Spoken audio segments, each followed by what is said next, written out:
الحمد لله حمدا يبلغ رضاه وصلى الله على أشرف من اجتباه وعلى من صاحبه ووالاه وسلم تسليما لا يدرك منتهاه. Toutes nos louanges sont à Allah, le Seigneur des mondes, le maître du jour de la résurrection. Nous le louons, nous implorons son secours. Puisse-t-il prier sur le prophète Muhammad sallallahu alayhi wa sallam, sa famille, ses compagnons, ses fidèles compagnons et surtout ceux que leur emboîteront le pas jusqu'au jour du jugement dernier. Chers frères et sœurs en islam, notre pays vit des heures sombres de notre histoire.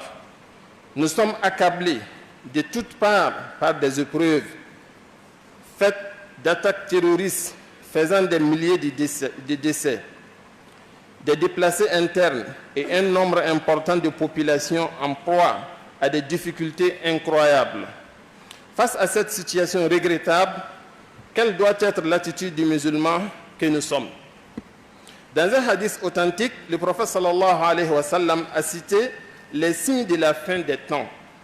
Parmi ces signes, nous avons la disparition de la science religieuse, la propagation de l'ignorance, la multiplication des meurtres. Ainsi, notre religion a évoqué, depuis le temps du prophète sallallahu alayhi wa sallam, l'avènement d'une telle époque où les tueries de masse vont se multiplier. Le prophète sallallahu alayhi wa sallam n'a pas manqué de montrer comment nous devons nous comporter lorsque nous serons témoins de telles catastrophes. Dans un hadith authentique, le prophète sallallahu alayhi wa sallam nous dit: l'adoration en temps de grande épreuve est comparable à une hijr accomplie vers moi. Ainsi, malgré cette épreuve grandiose, le prophète sallallahu alayhi wa sallam nous enjoint à rester dignes, à préserver notre foi de tout ce qui peut la détruire. Ces épreuves ne doivent pas nous conduire vers des péchés comme le mensonge ou la diffusion des informations mensongères.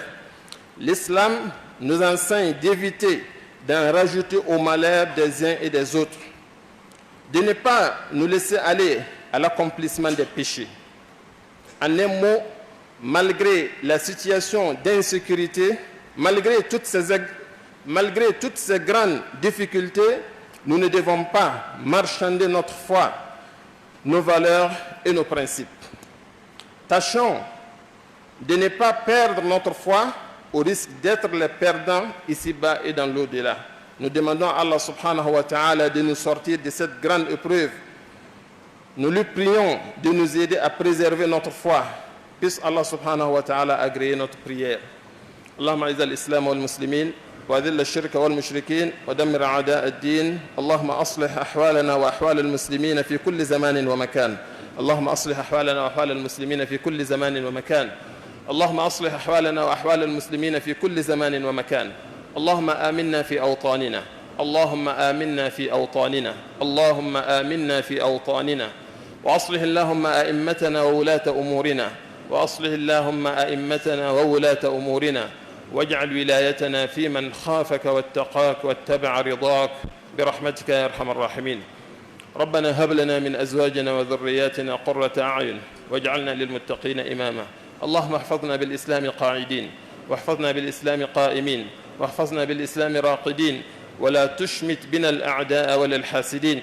ربنا ظلمنا أنفسنا وإن لم تغفر لنا وترحمنا لنكونن من الخاسرين. اللهم صل على محمد وعلى آل محمد كما صليت على إبراهيم وعلى آل إبراهيم إنك حميد مجيد.